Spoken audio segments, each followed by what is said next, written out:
students, today I am going to talk to you about the administration of the Rashtrakutas and the Chalukyas.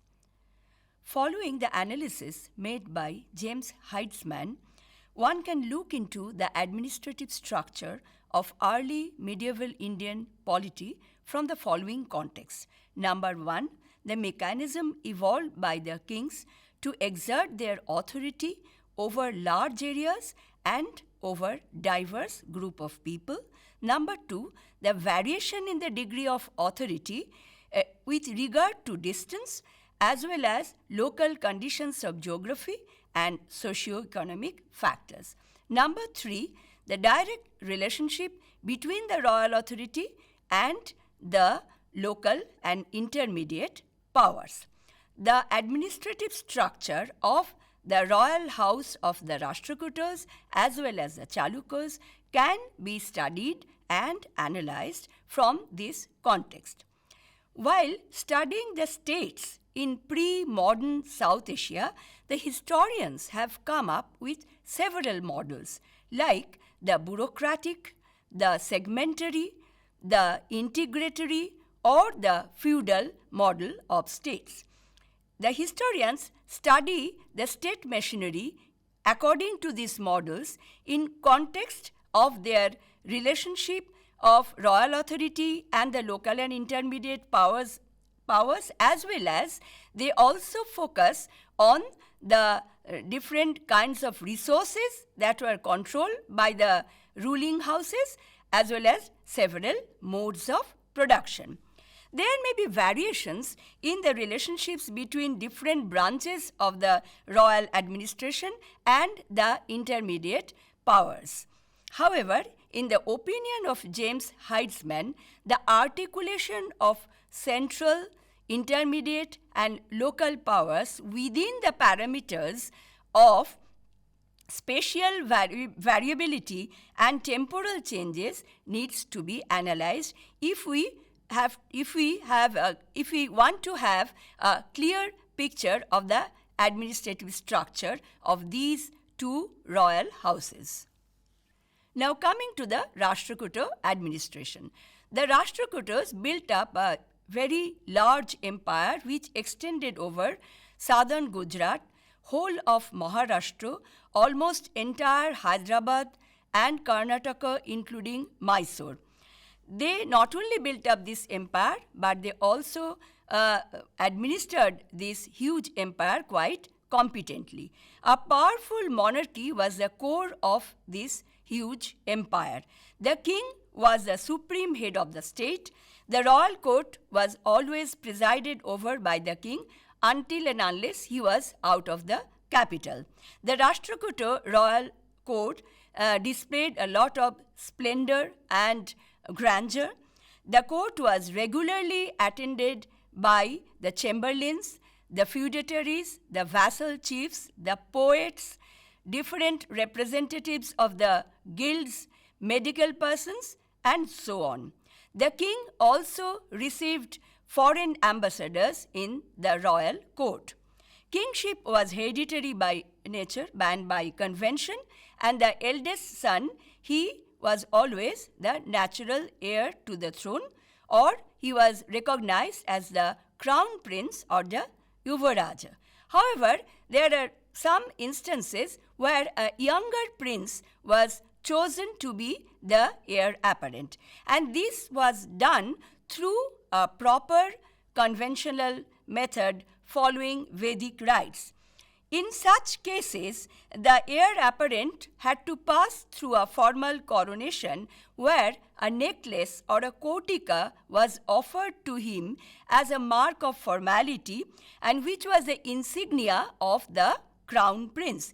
It so happened that the crown prince or the Yuvaraja, he assisted the ruler in the works of administration and also accompanied him in cases of military expedition.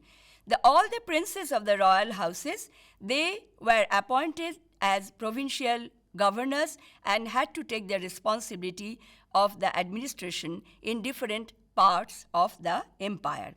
There is also a practice that in case of a minor heir, a male relative of the royal house was appointed as a regent. The Rashtrakuta king was helped by a council of ministers. This council consisted of a chief minister, a foreign minister, a minister of revenue and treasury, the chief of the armed staff, and the chief justice, as well as the dharmankush or the chief priest. Now I'll talk about the division of the administrative area. The Rashtrakuta Empire was directly administered into different areas so that the work of administration could run efficiently. What were these divisions? These divisions were as follows: the Rashtra, the Vishya, the Bhukti, and the village or the Grama. The Rashtra consisted of 5 to 6 districts. The total number of Rashtras were around 25 and 26. The Rashtras were governed or administered by the Rashtrapati, and he was assisted by several other officers. He was directly responsible to the monarch for all his activities. Next to the Rashtra comes the Vishya. The Vishya was like a modern district, and it was governed by the Vishyapati. The Rashtra was divided into a number of Vishyas, and the Vishyas were consisted of several villages. The post of the Vishyapati was hereditary. Most of the district officers, they enjoyed feudal powers and were almost as powerful as the provincial governors. Not only that, they exerted a lot of power while collecting the revenues. The Vishyapatis were associated with an administrative council which was known by the name of Vishaya Mahattaras. This administrative body was composed of the eminent citizens of the district. In fact, it can be learned from several literary as well as epigraphic evidences that the Rashtra Mahattaras and the Vishaya Mahattaras, they helped the provincial governors as well as the district level governors in the work of administration, and thus became a very important part of the Rashtrakuta administrative system. Bhuktis consisted of 100 to 50 villages. These villages were administered by the Bhogapatis or the Bhogikas, and these Bhogikas or Bhogapatis were centrally appointed. The smaller units of the Bhuktis consisted of 50 villages, or in some cases it could be also less than that. The village was the basic unit of administration. It was the lowest unit, the grama or the village. Here, the administrative duties were performed by the village headman, who was known by the name of Gramkuta or Gramapati. There was also an accountant to assist the village headman. These posts were in general hereditary. The headman of the village was also assisted by village elders who were known as Grama Mahajana or the Grama Mahattara. In Maharashtra and Karnataka, the villages had a Gram Mahasabha. Adult male members from all the families had to be associated with this Gram Mahasabha. In fact, in the Rashtrakuta kingdom, the village communities had to carry the responsibility of looking after the local schools, the roads, all sorts of construction works, the temples, and so on. And they had to regularly cooperate and help the Gramapati or the village headman.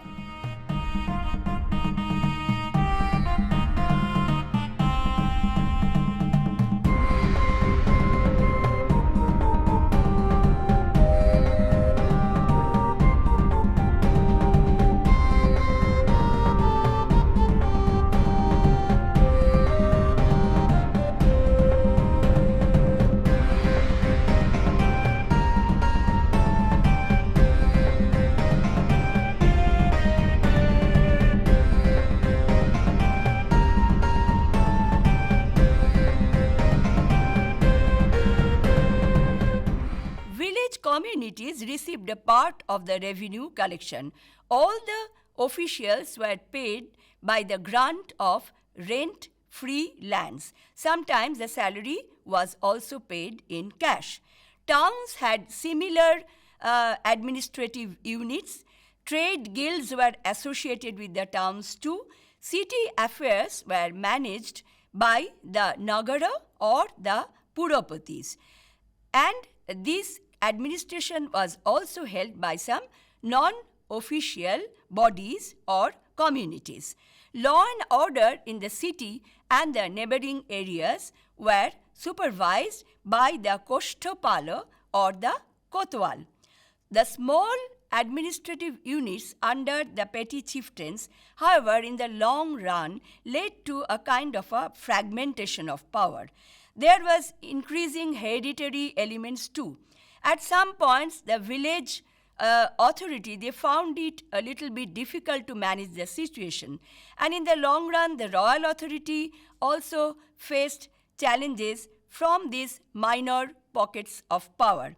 According to the Marxist historians, this was leading to the feudalization of the government machinery. However, the interpretation of the Marxist historians have not been fully accepted. Now, coming to the defense mechanism of the administration.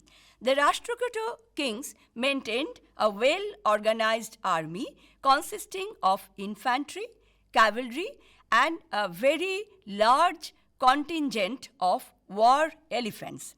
Chronicles of Arab travelers throw light on the details of this army organization.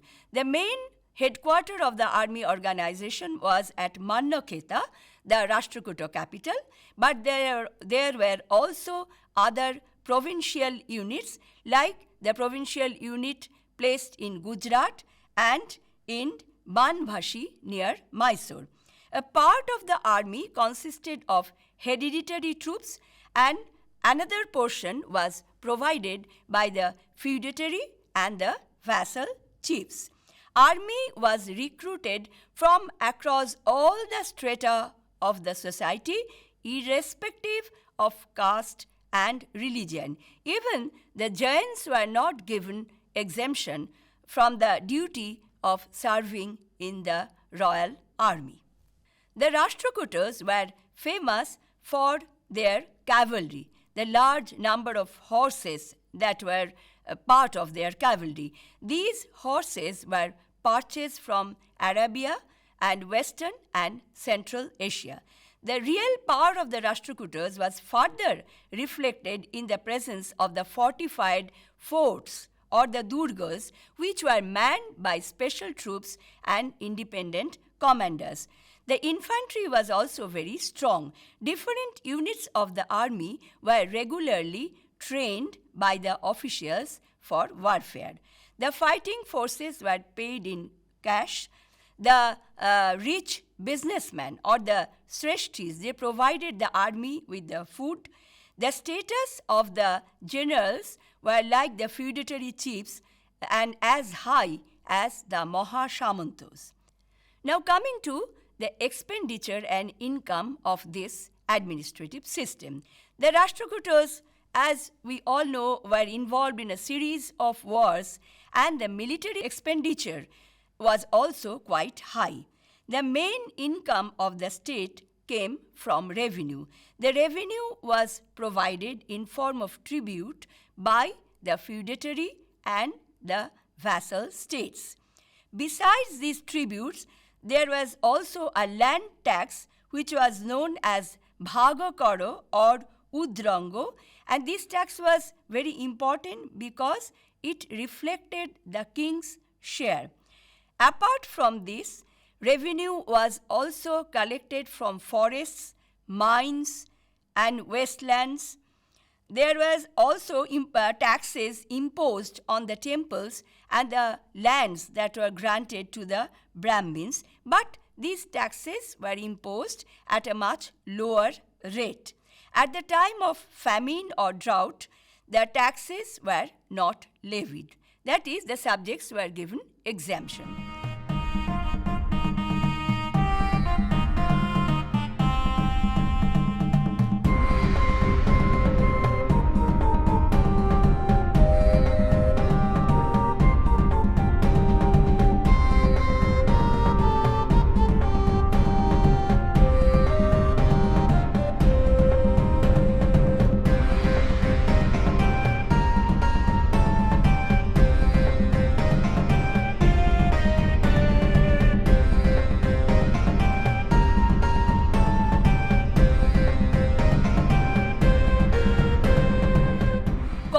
transactions also brought a considerable income for the Rashtrakutas. There was an active commercial relationship between the Rashtrakutas and the Arab traders, and the Rashtrakuta kings encouraged the Arab traders by maintaining a very friendly relationship with them. Now coming to the Chalukya administration. The Chalukya period is very rich in epigraphic evidences. In most of the cases, these epigraphs were written under the directives of the reigning monarchs, and as such, they provide lots of information regarding the administrative structure of the period. According to the political thinkers of ancient India, the state consisted of 6 prakritis or elements like the Swami, the king, the Amatya, the minister, the Rashtra or the territory, the Durga or the fort, Kosha, treasury, Balo, army, and Mitra or allies. Although the king represented the supreme power, he was the all-in-all of the state, but he required support from all these constituent elements in order to run the administration smoothly. It is fortunate enough that the Chalukya polity represented all these constituent elements or the prakritis of administration. The king enjoyed the highest position and exercised supreme power over the administrative structure. He was not simply a symbolic or a figurative head of the state. Epigraphic evidences show that a divine status was attached to the monarch in the eyes of the masses. Taking care of the welfare of the state as well as the people was the prime duty of the Chalukya monarch as per the convention. He was the commander-in-chief of the army as well as the highest judge of the royal court. A few religious titles like Param Bhagavata, Parama Amaleshwara, and Dharma Maharaja are used to describe the rulers of this dynasty. These kind of titles indicate that the Chalukya rulers were devotees of both Shiva and Vishnu. According to Nilkantha Shastri, the title Dharma Maharaja referred to their practice of the promotion of Vedic Dharma. Kingship was in general hereditary, the eldest son succeeding his father. The rulers of this royal lineage protected their subjects not only from foreign invasions but also from internal disorders, as well as they looked after their well-being. Apart from being interested in arms and wars, they also patronized their talented subjects, invited them in the royal court. In spite of acquiring almost unchallenged authority, these Chalukyan rulers did not become autocratic.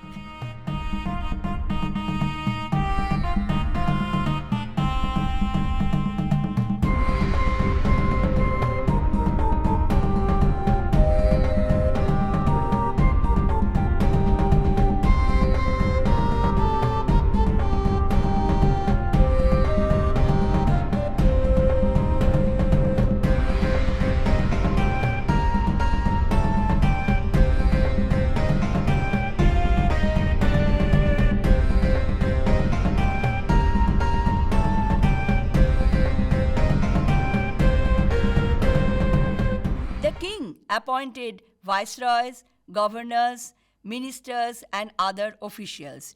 He was assisted by the loyal members of the royal family in the works of administration as well as in the military sector. His family members were appointed as deputies in several provinces in the occupied territories, and they also got the higher positions in the army. Now coming to the central administrative system, particularly the role of the ministers. The familial and the dynastic records of the Chalukyas do not refer to the existence of any council of ministers. While the king handled the important policy matters, the day-to-day administrative works were perhaps carried on by the ministers as well as the appointed officials. The Eastern Chalukyan records, however, refer to the presence of Pradhano and Mantri and some other ministers. T.V. Mahalingam argues that there are evidences to prove that Council of Ministers existed at the time of the Rashtrakutas, the Chalukyas and the Jadavas. Nilkantha Shastri is completely opposed to this view of Mahalingam. According to Shastri, the administration of the Chalukya state was closely connected with the royal family, as the ruling monarch distributed all the important positions of administration as well as the military posts among his family members. So there was hardly any possibility of the existence of a separate council of ministers. Again, the official records of the ruling house was drafted by a very important minister. Here we come to an interesting point. This minister is known by the name of Sandhi Vigrahika. Actually, he is described as a foreign minister or the minister of war and peace. Manosollasa, a literary text of the later Chalukya period, referred to some other qualifications, some additional qualifications of this post of Sandhi Vigrahika. This included their command over several languages as well as their diplomatic skills in dealing with the feudatories and the vassal chiefs. Thus, Sandhi Vigrahika was perhaps the most powerful member of the Chalukya government. They drafted all the records of the royal house. There is hardly any information about the number of ministers. The term Mahabrahmana is mentioned in the Godachi plates, which may indicate the office of a prime minister.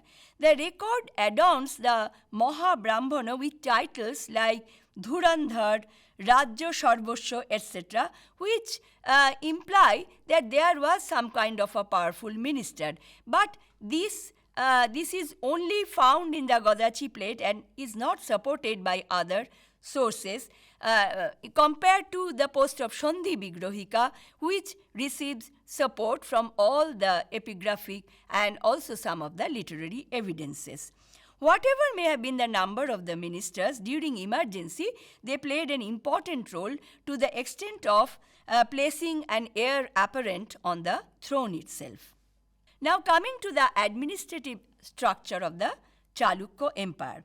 Ultim copper plate inscription of Pulakeshin I describe Pulakeshin I as the Ishara or the Lord of Madhya Bharati Desha, and his kingdom is described as an empire. This empire was divided into several administrative units. These units varied in size. There was no uniform division of the administrative units, as conquest and expansion was multi-dimensional. The following administrative units are mentioned by the dynastic records of the Chalukyas. Rashtra. The term Rashtra has been used by Manu in Manu Samhita to describe a state. In the Vakataka inscription, the term Rashtra occurs in the sense of a district with villages forming part of it. In several dynastic records of the Rashtrakutas, the term Rashtra is sometimes used to connote a district and sometimes to connote the empire itself. It appears from the Aihole Prashasti of Pulakeshin II that his empire consisted of 3 large and great divisions. Again, some records refer to Rashtras which are much smaller units. Therefore, the word Rashtra or the term Rashtra in case of the Chalukyas cannot be equated with a provincial division of the empire, as there is no uniformity in the usage of this term. The second term that we come across is Desha. Records of the Chalukyan Reka sometimes use this term Desho as a synonym of Vishaya or a district. There is again reference to Challum ki Desha, which perhaps signified the origin of the Chalukya territory when their lineage started from Badami itself. Perhaps Desha was not a larger unit than the Vishaya or the district. Deshapati was the administrative head of Desha. Now coming to the Vishaya, this was an important part of the Chalukyan administrative structure. Majority of the grants of the Chalukyas refer to the gift of villages which were located within the Vishaya. The Vishaya was an administrative unit which corresponded to the modern districts, which were of varying size and shapes, and they included many villages. A Vishaya was governed by the Vishayapati. Next comes the Bhoga. This unit was situated between the Vishaya and the lowest unit, that is the village or the grama. It corresponded to the present-day Taluko, and it was governed by the Bhogapati. Ahara is another small unit of the administrative structure. Vishaya was divided into such smaller units which was named Ahara in Gujarat. In Maharashtra, such small units were known by the name of Bhoga. Grama, this was the lowest unit and the basic unit of Chalukya administration, and it was ruled by the Gramunda or the Gavunda. This Gamunda was the officer in charge of the village. These villages were often given to the Brahmins as grants. Other officials connected with village administration were the Gramo Bhogikas. Village was part of the local administrative unit, and it was a very important part too. The Aduro inscription refers to the Karanas, who were probably the village accountants. Puranagara. The Chalukyan kingdom included a number of towns and cities. These were Vatapi, the capital, Banabhashi, Pandipura, Raktapura, and so on. City councils were in charge of the administration of these towns and cities. Coming to the military organization of the Chalukyas. The Chalukyas had Chaturangini or four-winged army. The king was the highest commander of the army. The army, of course, consisted of infantry, cavalry, and contingent of elephants, as well as the navy was a very important part too. Dandanayakas acted as the generals or the Senapatis. The Chalukya rulers had a number of feudatories who provided the contingents during the time of war. There was also a strong navy to guard the coastal area and to conduct maritime operations.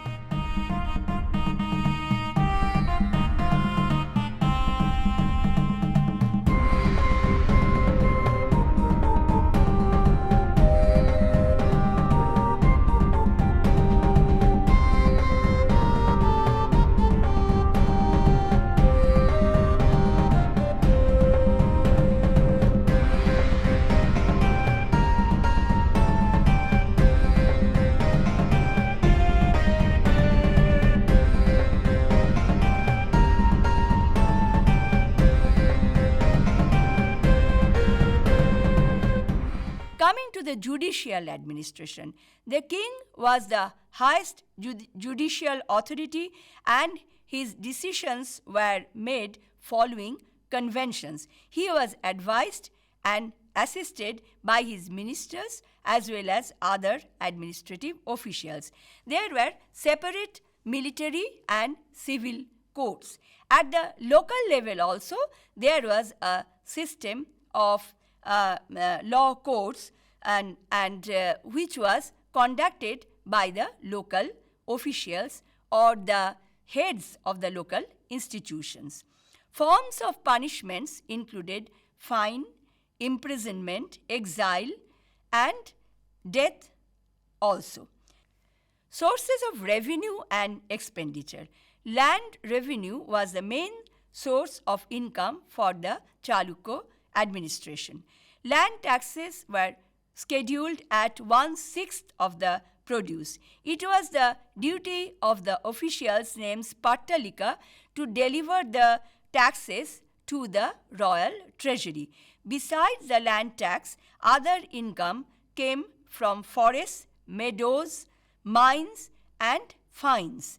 Taxes on different forms of trades were also imposed. Overseas trade and commerce further enriched the Chalukyas. Main items of expenditure included the maintenance of the royal household and the expenditure of the royal court.